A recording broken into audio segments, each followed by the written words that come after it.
yet. Are you alive?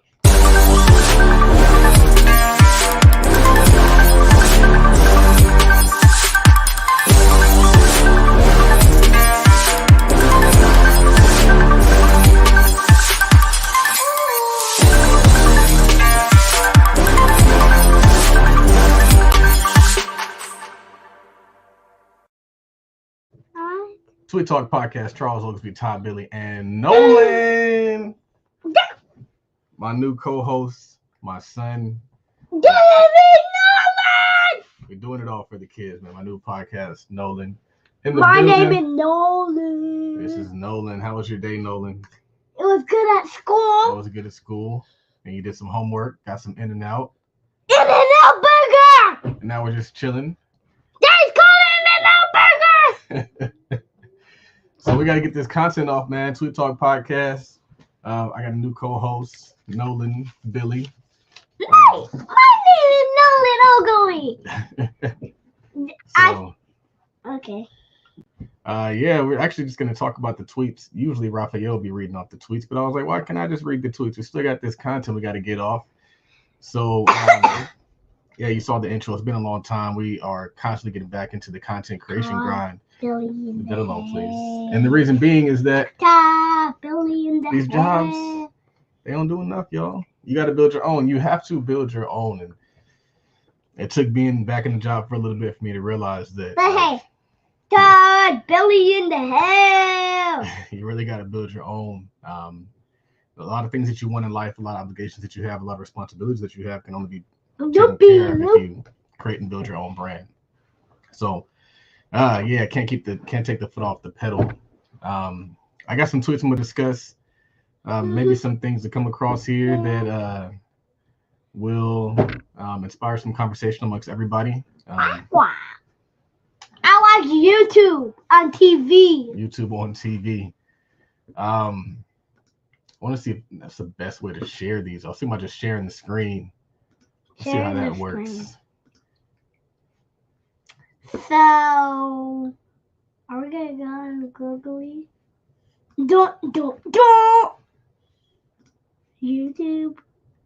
This is kind of cool. So, all right. So this is my Twitter. I just posted this one. Actually, this is a retweet, and it basically says that kids deserve two parents in their life. You cannot say you love your child if you keep your child away from the other parent due to your personal feelings. And I think that's crazy because I think that it's 100% true. True. A lot of people, they were like, I'll do anything for my child. Well, how about you make it work with the parent of that child? Like, how about you do that? I think that's the most value that they're going to get. A lot of value that comes from parenting has nothing to do with money. But hey, Clippers are starting. Season starts today. But, I mean, the value comes from just doing this right here, like just being there. Sometimes I'll sit at home and we'll just be watching football. And I was like, man, I never had somebody that could just watch football with me. I always wanted that. I always wanted, like, I was doing all this stuff by myself.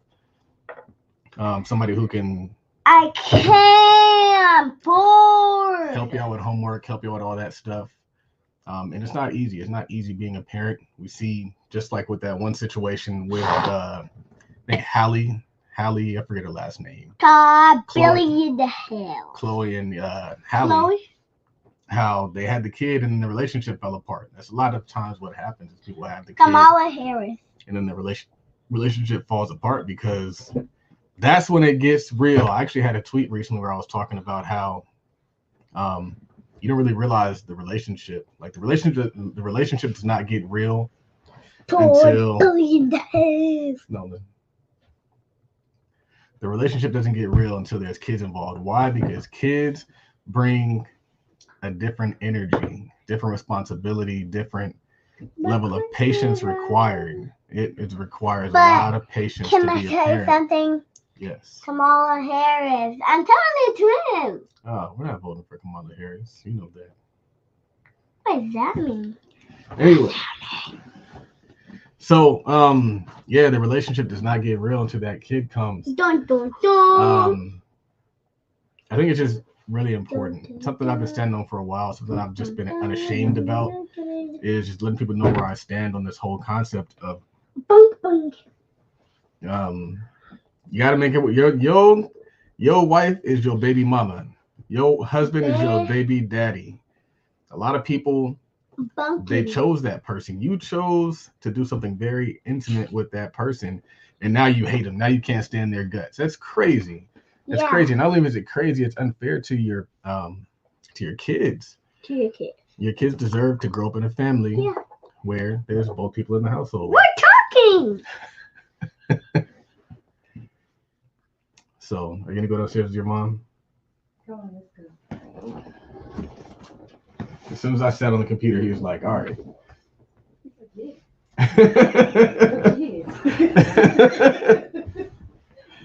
So, yeah, that's something I stand very firmly on. I was going on there. Tweet Talk, Charles Oglesby, Ty Billy, man. The Gumroad is still going. Check out, I think it's tycapital.co. We got some really cool stuff.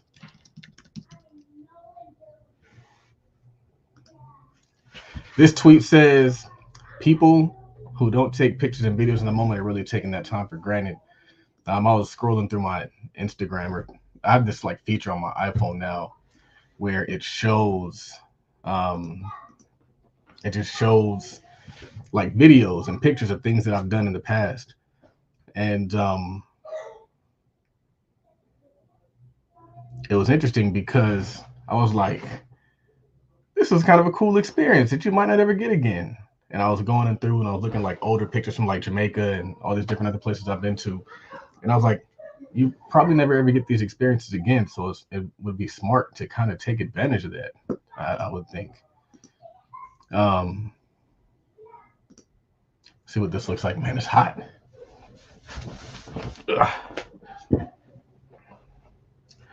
We're going to talk about the LeBron James situation that I think is very interesting. You got Bronny out here. This is kind of cool. This StreamYard feature is fire. So this is a monumental moment for a lot of people.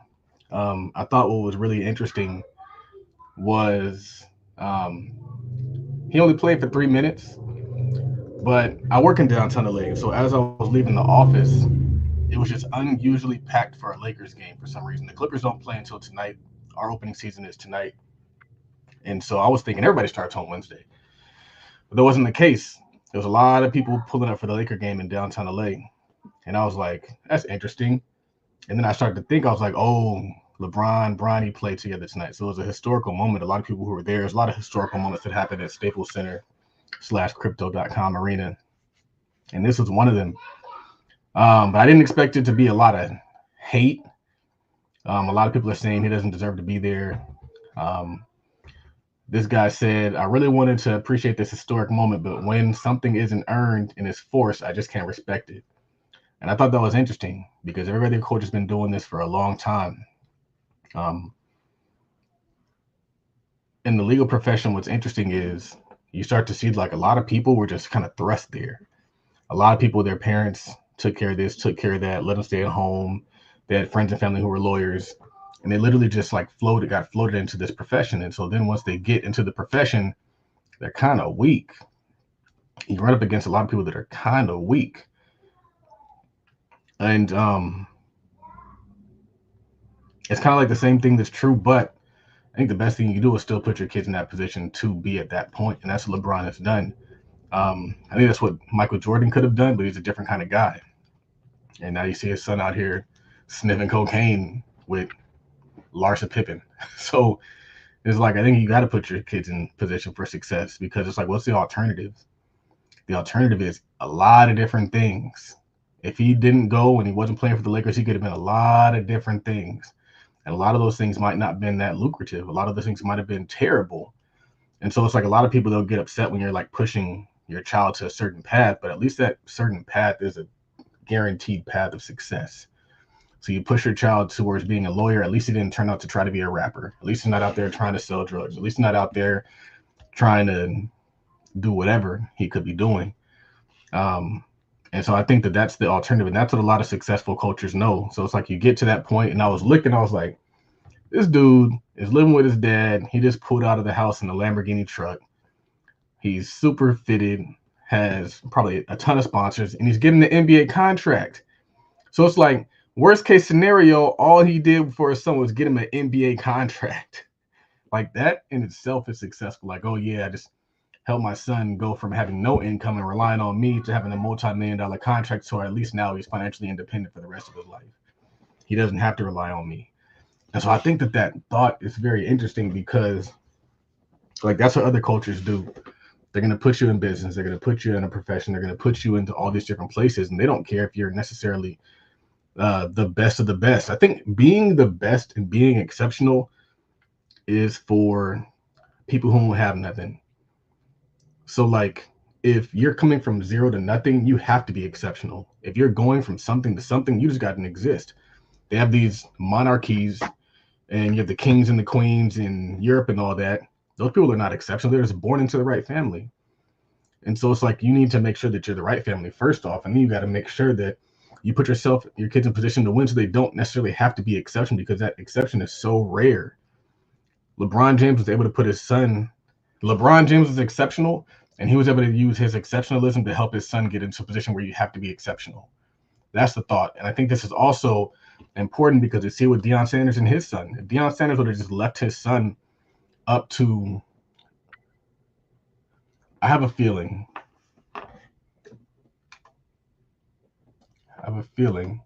No, I know I'm not muted because I heard it on the thing. Let me test my mic. Mic, check. It's using the wrong mic anyway. Default HD program, HT. That's whack. Why is it not taking up this one?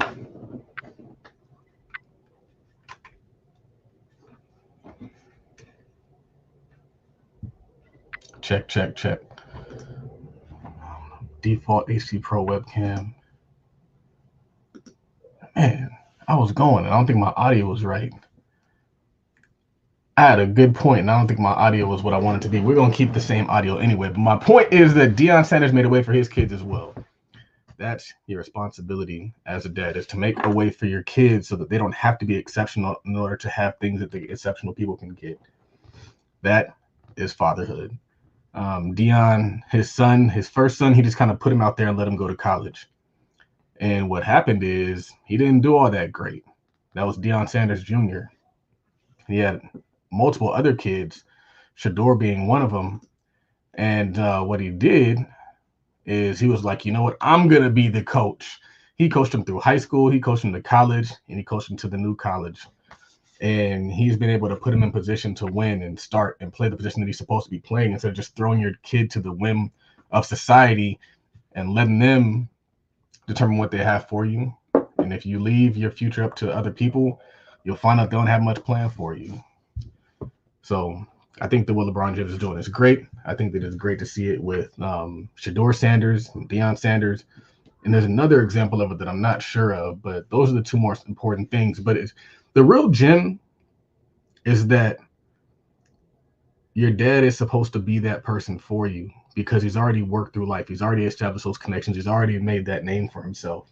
So now your kid gets to stand on his shoulders and create a name on top of those shoulders. Every other culture does it.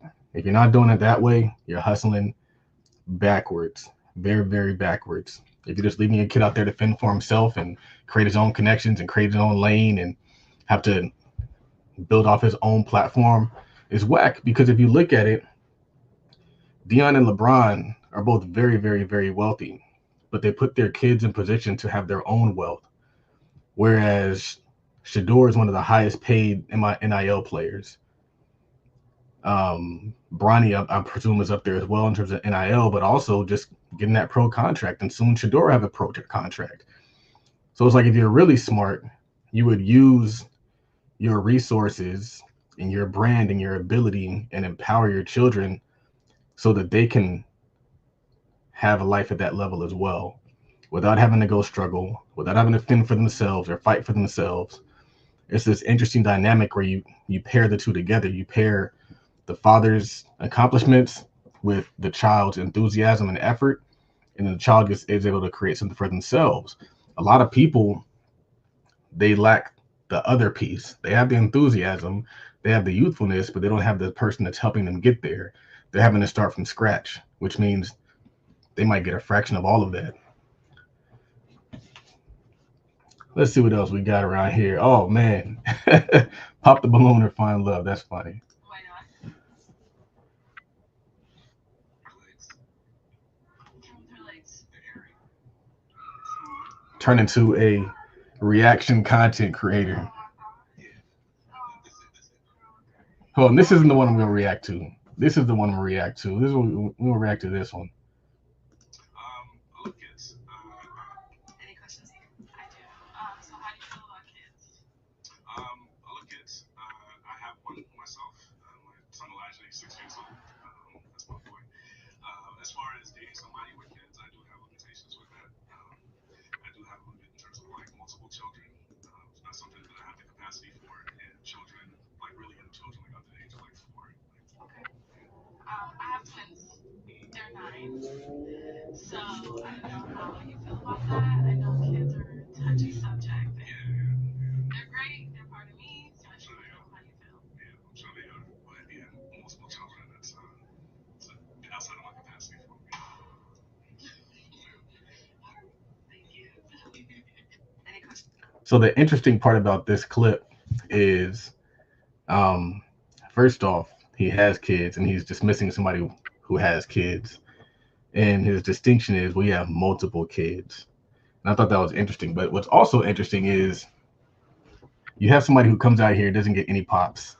And then